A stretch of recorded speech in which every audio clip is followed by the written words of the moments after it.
بسم اللہ الرحمن الرحیم۔ السلام علیکم محترم ناظرین، ہمارے پیارے نبی صلی اللہ علیہ وآلہ وسلم کو اللہ تعالیٰ نے بے شمار کمالات سے نوازا ہے۔ ان کمالات میں سے ایک دیگر مخلوقات اور خطوں کی زبانوں کا جاننا بھی ہے۔ ہمارے پیارے نبی صلی اللہ علیہ وسلم کو اللہ تبارک و تعالیٰ نے تمام زبانیں سکھا دی تھیں، اور آپ صلی اللہ علیہ وسلم ہر قوم سے اسی کی زبان میں کلام فرمایا کرتے تھے۔ جب بھی کوئی ایسا اجنبی آتا جس کی زبان کوئی سمجھ نہ سکتا تو ہمارے پیارے نبی صلی اللہ علیہ وآلہ وسلم نہ صرف اس کی بات سمجھتے بلکہ اسی زبان میں جواب بھی ارشاد فرماتے۔ ایک مرتبہ ہمارے پیارے نبی صلی اللہ علیہ وآلہ وسلم کے پاس مسجد حرام میں ایک اجمی وفد پہنچا۔ ان میں سے کوئی بھی نبی پاک صلی اللہ علیہ وآلہ وسلم کو نہیں جانتا تھا۔ ان میں سے ایک شخص نے اپنی زبان میں کہا، تم میں اللہ کے رسول صلی اللہ علیہ وآلہ وسلم کون ہیں؟ حاضرین میں سے کوئی بھی ان کی بات نہ سمجھ سکا۔ نبی کریم صلی اللہ علیہ وسلم نے فرمایا، یہاں میرے پاس آگے آ جاؤ۔ وہ قریب آ گئے اور گفتگو کرنے لگے۔ آپ صلی اللہ علیہ وسلم انہیں ان کی زبان میں جواب دیتے رہے۔ آخرکار انہوں نے اسلام قبول کیا، آپ سے بیعت کی اور پھر اپنی قوم کی طرف لوٹ گئے۔ ہمارے پیارے نبی صلی اللہ علیہ وآلہ وسلم نہ صرف عرب و عجم کی بولیاں جانتے تھے بلکہ بے زبانوں کی زبان بھی سمجھتے تھے، جیسا کہ یعلا بن مرہ رضی اللہ تعالی عنہ سے روایت ہے کہ نبی پاک صلی اللہ علیہ وسلم ایک بار سفر میں کسی جگہ سو رہے تھے تو میں نے دیکھا کہ ایک درخت زمین چیرتا ہوا آیا اور آپ صلی اللہ علیہ وآلہ وسلم پر سایہ کر لیا، پھر واپس اپنی جگہ چلا گیا۔ جب نبی کریم صلی اللہ علیہ وسلم بیدار ہوئے اور میں نے اس بات کا ذکر کیا تو آپ صلی اللہ علیہ وسلم نے ارشاد فرمایا، اس درخت نے اپنے رب سے اجازت طلب کی تھی کہ وہ رسول اللہ صلی اللہ علیہ وسلم کو یعنی مجھے سلام کرے۔ اللہ تعالیٰ نے اسے اجازت عطا فرمائی۔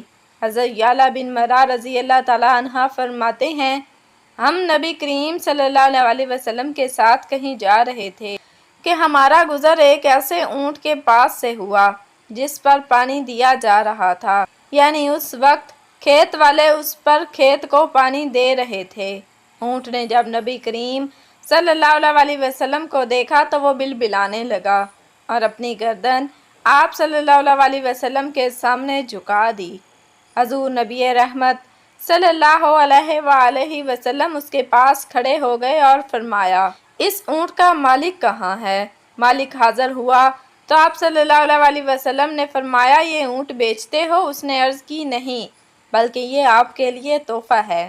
مزید عرض کی کہ یہ ایسے گھرانے کا ہے جن کے پاس اس کے علاوہ اور کچھ نہیں۔ آپ صلی اللہ علیہ وسلم نے فرمایا، اس اونٹ نے شکایت کی ہے کہ تم اس سے کام زیادہ لیتے ہو اور چارہ کم ڈالتے ہو، اس کے ساتھ اچھا سلوک کرو۔ حضرت عبداللہ بن مسعود رضی اللہ تعالیٰ عنہ فرماتے ہیں کہ ہم نبی کریم صلی اللہ علیہ وسلم کے ساتھ ایک سفر میں تھے۔ آپ قضائے حاجت کے لیے تشریف لے گئے تو ہم نے ایک چڑیا دیکھی جس کے 2 بچے تھے۔ ہم نے انہیں پکڑ لیا۔ چڑیا آئی اور پھڑ پھڑانے لگی۔ نبی کریم صلی اللہ علیہ وسلم تشریف لائے تو دریافت فرمایا، کس نے اس کے بچوں کے معاملے میں اسے تکلیف پہنچائی ہے؟ اس کے بچے اسے لوٹا دو۔ حضرت زید بن ارقم رضی اللہ تعالیٰ عنہ فرماتے ہیں کہ ایک مرتبہ نبی رحمت صلی اللہ علیہ وسلم کے ساتھ ایک اعرابی کے خیمے کے پاس سے گزرا تو وہاں ایک ہرنی بندھی ہوئی تھی۔ بے کسوں کی فریاد رس نبی رحمت صلی اللہ علیہ وسلم پر نظر پڑتے ہی ہرنی نے عرض کی، یا رسول اللہ صلی اللہ علیہ وسلم، یہ خیمے والا اعرابی مجھے جنگل سے پکڑ کر لایا ہے، جبکہ میرے 2 بچے جنگل میں ہیں، میرے تھنوں میں دودھ گاڑھا ہو رہا ہے۔ یہ نہ تو مجھے ذبح کرتا ہے کہ میں اس تکلیف سے راحت پا جاؤں اور نہ مجھے چھوڑتا ہے کہ اپنے بچوں کو دودھ پلا آؤں۔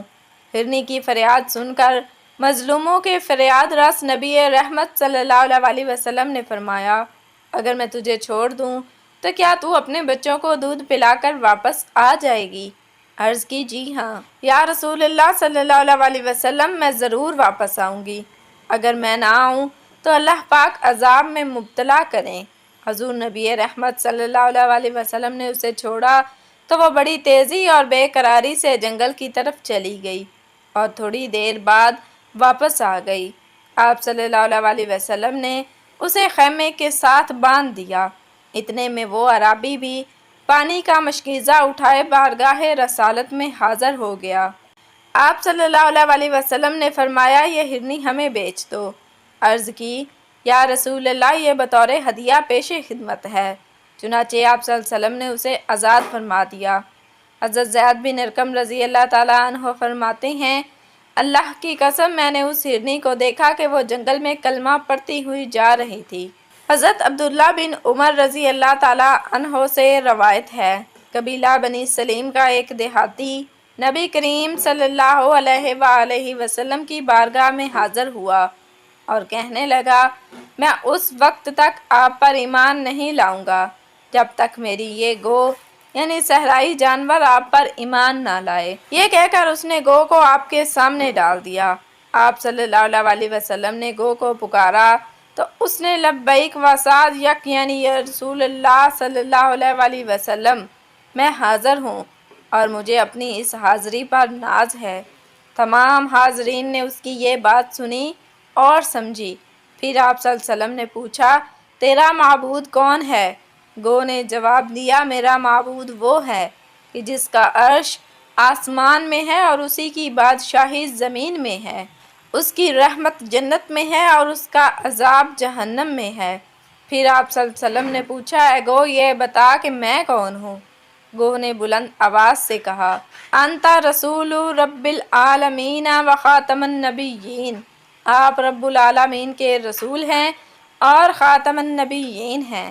جس نے آپ کی تصدیق کی وہ کامیاب ہو گیا اور جس نے آپ کو جھٹلایا وہ نامراد ہو گیا۔ یہ منظر دیکھ کر دیہاتی اس قدر متاثر ہوا کہ فوراً ہی کلمہ پڑھ کر مسلمان ہو گیا اور کہنے لگا کہ یا رسول اللہ صلی اللہ علیہ وسلم، میں جس وقت آپ کے پاس آیا تھا تو میری نظر میں روئے زمین پر آپ سے زیادہ ناپسند کوئی آدمی نہ تھا، لیکن اس وقت میرا یہ حال ہے کہ آپ میرے نزدیک میری جان اور میرے والدین سے بھی زیادہ پیارے ہیں۔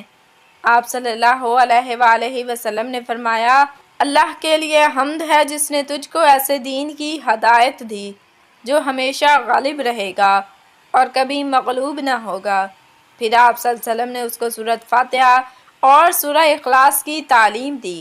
دیہاتی قرآن مجید کی ان دو سورتوں کو سن کر کہنے لگا کہ میں نے بڑے بڑے فصیح و بلیغ، طویل و مختصر ہر قسم کے کلاموں کو سنا ہے، مگر اللہ کی قسم میں نے آج تک اس سے بڑھ کر اور اس سے بہتر کلام کبھی نہیں سنا۔